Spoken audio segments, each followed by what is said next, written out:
আবার একটি নতুন প্রতিবেদনে সবাইকে স্বাগত জানাচ্ছি। পশ্চিমবঙ্গের সামাজিক সুরক্ষা ব্যবস্থায় প্রতিবন্ধী নাগরিকদের জন্য একটি অত্যন্ত গুরুত্বপূর্ণ স্কিম হলো প্রতিবন্ধী ভাতা বা মানবিক ভাতা।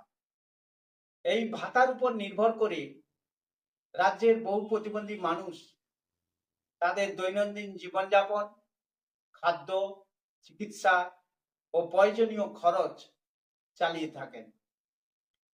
কিন্তু সাম্প্রতিক 2 মাস হলো দেখা যাচ্ছে এই টাকা, এই প্রতিবন্ধী ভাতার টাকা সঠিক সময়ে পৌঁছচ্ছে না।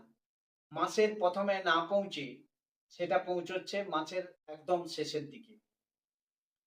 ফলে উপভোক্তাদের মধ্যে তৈরি হয়েছে অনিশ্চয়তা, তৈরি হয়েছে অসন্তোষ।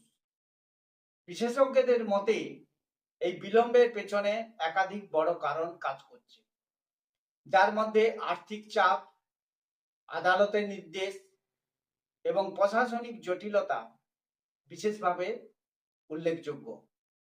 সুপ্রিয় দর্শক বন্ধুরা, আজকের এই গুরুত্বপূর্ণ প্রতিবেদনে আমরা আপনাদের সামনে প্রতিবন্ধী ভাতা কেন সঠিক সময়ে পৌঁছচ্ছে না, বিলম্ব হচ্ছে, তার বিস্তারিত কারণগুলি আপনাদের সামনে তুলে ধরব। অত্যন্ত গুরুত্বপূর্ণ এই প্রতিবেদন। এই গুরুত্বপূর্ণ প্রতিবেদনের সঙ্গে প্রথম থেকে শেষ পর্যন্ত থাকার জন্য সবাইকে সাগর বাংলা চ্যানেলের পক্ষ থেকে অনুরোধ জানাচ্ছি। সেই সঙ্গে আপনাদের কাছে ছোট্ট অনুরোধ, প্রতিবেদনগুলি আপনারা লাইক, শেয়ার, কমেন্টস করতে একদম ভুলবেন না। আর যারা এখনো সাগর বাংলা চ্যানেলটি দেখছেন অথচ সাবস্ক্রাইব করছেন না, তাদের কাছে অনুরোধ, আপনারা সাগর বাংলা চ্যানেলটিকে সাবস্ক্রাইব করে সাগর বাংলা চ্যানেলের সঙ্গে থাকুন। নমস্কার। আজকের এই আলোচনায় আপনাদের সঙ্গে রয়েছি আমি শিবনাথ, আর আপনারা চোখ রেখেছেন সাগর বাংলা নিউজ চ্যানেলের পর্দায়। চলুন আমরা বিস্তারিতভাবে জেনে নিই কেন সঠিক সময়ে প্রতিবন্ধী মানুষদের ভাতা পৌঁছচ্ছে না।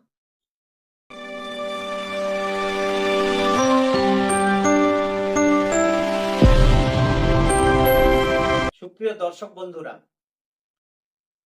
সঠিক সময়ে প্রতিবন্ধী ভাতা না পৌঁছানোর জন্য আমরা মূলত 5টি কারণ আপনাদের সামনে তুলে ধরব। প্রথম যে কারণটি, সেটি হচ্ছে রাজ্যের আর্থিক সংকট ও ঋণের চাপ।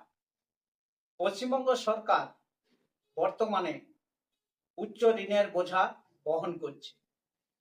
প্রতি বছর বিপুল অঙ্কের সুদ পরিশোধ করতে হচ্ছে, যার ফলে রাজস্বের বড় অংশ আগেই নির্ধারিত খাতে খরচ হয়ে যাচ্ছে।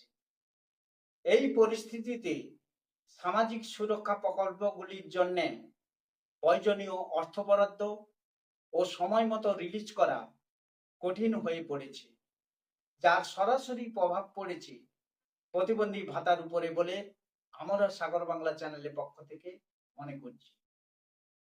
দ্বিতীয় কারণটি হচ্ছে সরকারি কর্মচারীদের ডিয়ারনেস অ্যালাউন্স বা মহার্ঘ ভাতা বকেয়া পরিশোধের জন্য আদালতের নির্দেশ রাজ্যের আর্থিক ব্যবস্থাকে চাপে ফেলেছে।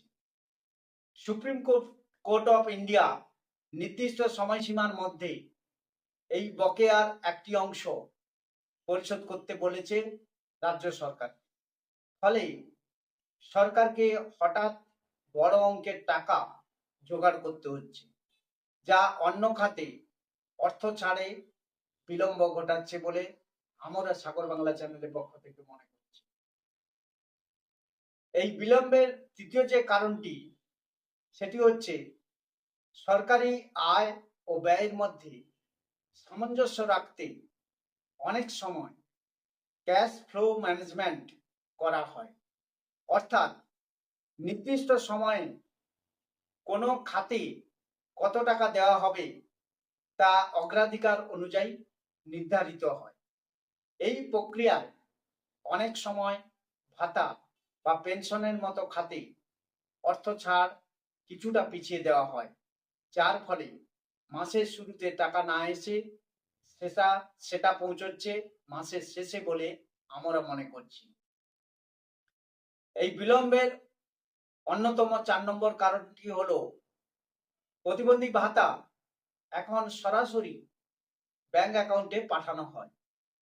এই প্রক্রিয়ায় অ্যাকাউন্ট যাচাই করা, আধার সংযুক্তিকরণ, ব্যাংক সার্ভারের সমস্যা, এই ধরনের প্রযুক্তিগত ও ব্যাংকিং জটিলতার কারণে টাকা ছাড়ার পরও উপভোক্তাদের অ্যাকাউন্টে সেটা দেরিতে পৌঁছচ্ছে বলে আমরা মনে করছি। এই টাকা যে বিলম্বে ঢুকছে তার পেছনে অন্যতম 5 নম্বর কারণটি হচ্ছে অনেক ক্ষেত্রে জেলা বা ব্লক স্তরে ডেটা আপডেট অনুমোদন এবং তালিকা যাচাই করতে সময় লাগে।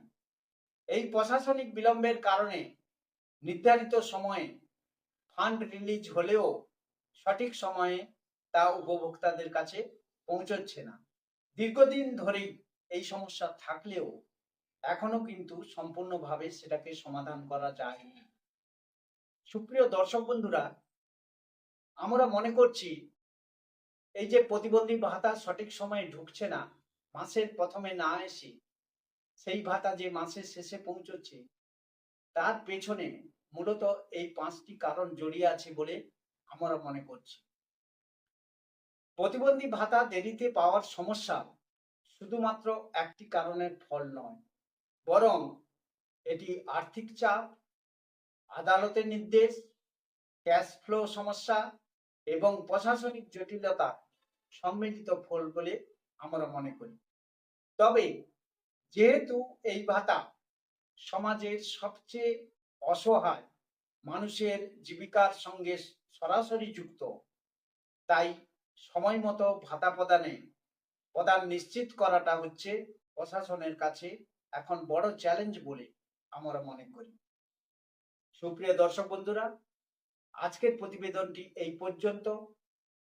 আমরা সঠিক সময়ে ভাতা না ঢোকার পেছনে যে 5টি কারণ উল্লেখ করলাম, আপনারা আমাদের কমেন্টস বক্সে কমেন্টস করে জানান আমাদের এই কারণগুলির সঙ্গে আপনারা একমত কিনা। সাগর বাংলা চ্যানেলের সঙ্গে আপনাদের সবাইকে থাকার জন্য অনুরোধ জানাচ্ছি। আজকের এই পর্ব থেকে আমি বিদায় নিচ্ছি।